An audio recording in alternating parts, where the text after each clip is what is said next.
Alumnas y alumnos, les damos una calurosa bienvenida a esta sesión de Aprende en Casa. Mi nombre es Anareli Cervantes. Bienvenidos a la asignatura de Artes de tercero de secundaria. Yo soy el profesor Jaime Hernández. El tema de hoy es mis sentidos y el sonido. Las actividades que hoy realizaremos requieren del cuerpo, sonido y movimiento. Ellas están orientadas a la realización de representaciones artísticas. Todo esto para buscar diferentes formas de expresión. Es importante usar estos recursos para explorar nuestro espacio y potencialidades corporales. Quédense con nosotros y lo más importante, les pedimos que disfruten de esta sesión. ¡Iniciamos! Para esta clase les pedimos que tengan su libreta o el lápiz a la mano, una mezcla de pintura vegetal o acrílica, una tela o superficie firme y pónganse cómodos en el espacio donde se encuentren. De no tener algún material de estos, podrás utilizar cualquier mezcla que deje una mancha. Por ejemplo, café soluble, distintos tipos de tierra, así como jugar con telas, cuerdas o estambres. Los invitamos a estar atentos a los videos y audios que transmitiremos a lo largo de su clase. A nosotros nos han enseñado que tenemos 5 sentidos naturales: el tacto, el oído, la vista, el gusto y el olfato. Con estos, como ya sabemos, podemos realizar nuestras actividades de la vida cotidiana, como saborear nuestros alimentos, escuchar música y más. Pero algunas veces percibimos estos sentidos como cosas separadas y pocas veces nos damos cuenta que realmente están conectados. ¿No les ha pasado que escuchan una canción y de pronto se dan cuenta que ya están moviendo el pie al ritmo de la canción sin que lo quisieran? Les gana el ritmo. Sucede que pocas veces usamos nuestros sentidos de manera consciente para explorar distintas formas de expresarnos e incluso, en algunos casos, no nos damos cuenta de lo que hay a nuestro alrededor. Actuamos por impulso. Les pedimos que escuchen con atención el audio y observen de la misma manera la imagen que se muestra en la pantalla. Traten de enfocarse en lo que escuchan y ven al mismo tiempo. Si sienten la necesidad de moverse al ritmo de lo sonoro, comiencen a hacerlo poco a poco. Sientan el sonido. Practiquemos un poco para despertar nuestra sensibilidad.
¡Wow!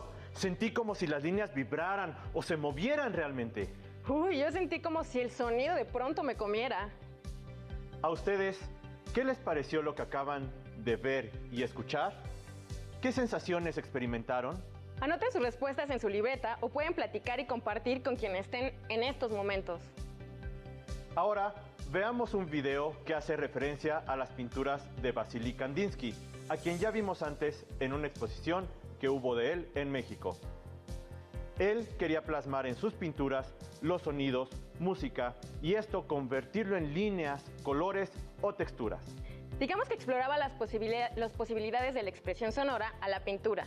Esperemos que les guste.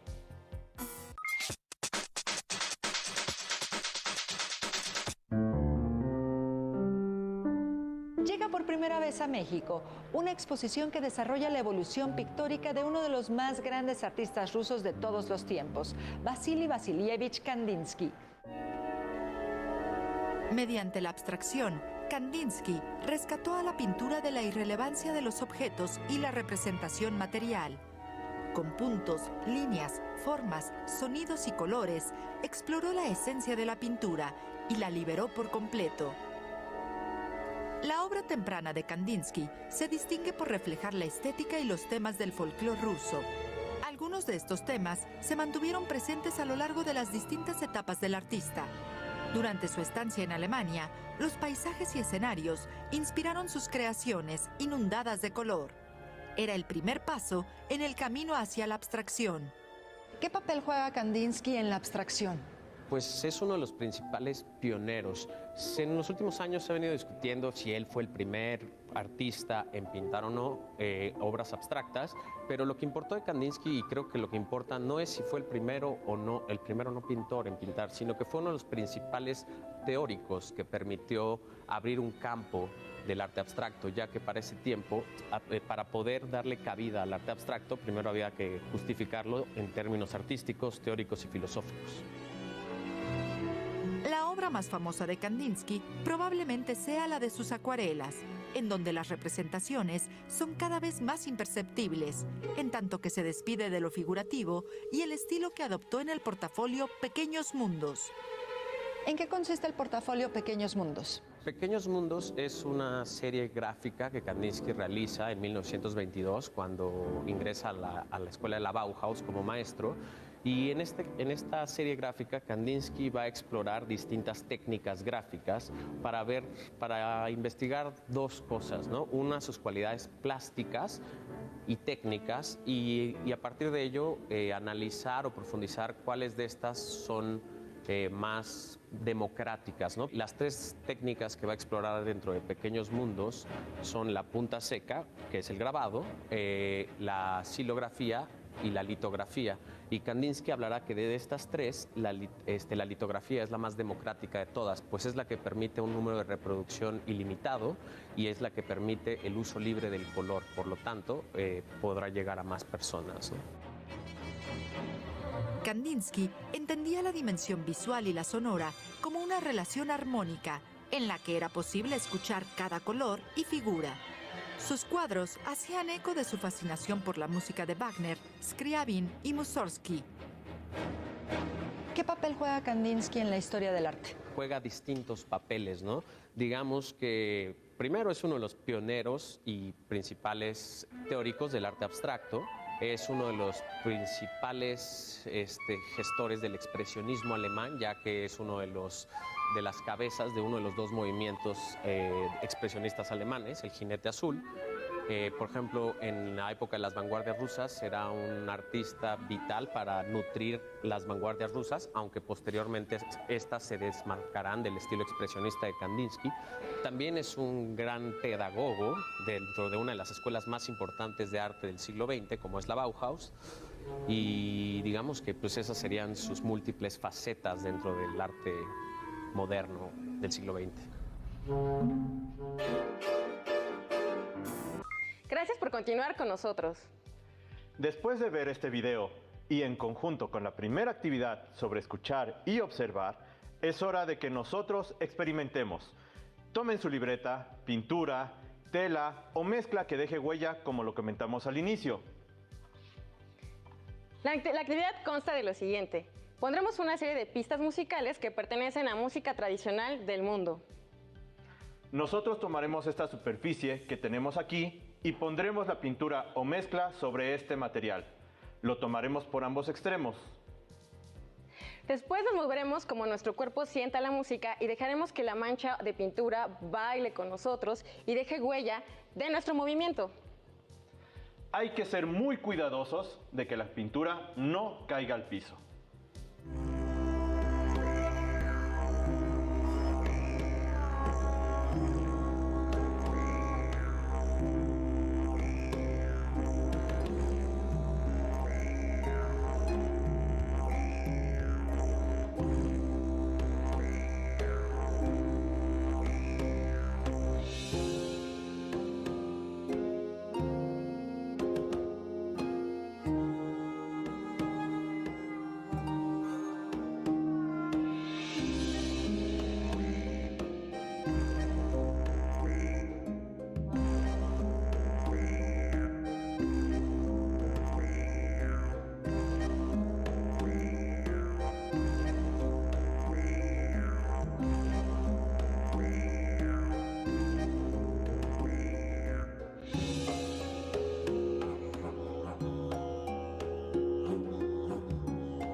¿Observaron las formas que se hacen? ¿Cómo la mancha cambia al compás del ritmo? La mancha se movió junto con nosotros. ¿Qué sintieron al moverse al compás de la música? ¿Qué sentimientos les provocaba el sonido que escuchaban? Una vez terminada su huella de color, déjenla secar y observen qué figuras o formas se hicieron con su movimiento. Anoten en su libreta. ¿Cómo se sienten con esta actividad? Si pueden, pónganle un nombre a su obra de manchas. La música que escuchamos trata de imitar algunos sonidos de la naturaleza y de la vida cotidiana interpretados por música del mundo o artistas aborígenes. Es muy interesante cómo nosotros podemos buscar formas de expresarnos a través del sonido, el movimiento y plasmarlo en una hoja. Si me gustó conectar con mi cuerpo y cómo esa energía se produce, tiene un resultado en una mancha. Ahora, acompáñenos a ver las siguientes cápsulas, las cuales nos señalan que la imaginación no tiene límites, porque hay muchas posibilidades de expresión. ¿Sabías que el arte abstracto propone una realidad distinta a la natural, usando un lenguaje visual de forma, color y línea al crear una composición? ¿Sabías que el surrealismo es un movimiento artístico y literario que propone trasladar imágenes expresándolas como sueños? ¿Sabías que el alebrije, artesanía mexicana que representa un animal imaginario, fue creado por Pedro Linares López en 1936? Me gusta cómo en los videos se relaciona una misma idea. Podemos crear a partir de lo que nos imaginamos, de lo que soñamos o de lo que inventamos. Me asombra mucho, por ejemplo, podemos imaginar el movimiento de nuestro cuerpo en la pintura o en la música. Creo que los videos muestran una posibilidad más para expresar ideas, sensaciones y emociones. Miremos juntos el siguiente audiovisual, pues nos proporciona otra opción para pintar, relacionándonos con la pintura o con la música, con el movimiento. Cuando el pincel se desliza por un pentagrama, se transforma en batuta, en violín, en clarinete, en palo de percusión. Si la paleta de colores escucha música, la acompaña con compases de perspectiva, luces y sombras. Lienzos y atriles participan. Inician la danza del color al son de fantásticos instrumentos. Cuando la plástica se une al sonido, se generan escenarios pictóricos de ritmo y movimiento, para acompañar a los chinelos en sus danzas ancestrales, para acompañar el duelo en cementerios, tocando arpas y guitarras, en fiestas y bailes en salones, en vodeviles y alegres celebraciones, con toritos y mandolinas, pinceles que se inspiran y bailan en épocas y costumbres, en la vida hecha cine. Interpretan el ballet en coreografías cubistas, costumbristas, comparten pasos con quetzales y abstractos bailarines. Musical pintura en arpas y violines, en guitarras y bailarines, para acompañar el dolor, para vivir el amor. Imagen, ritmo y movimiento. Una sinfonía de color. La explanada de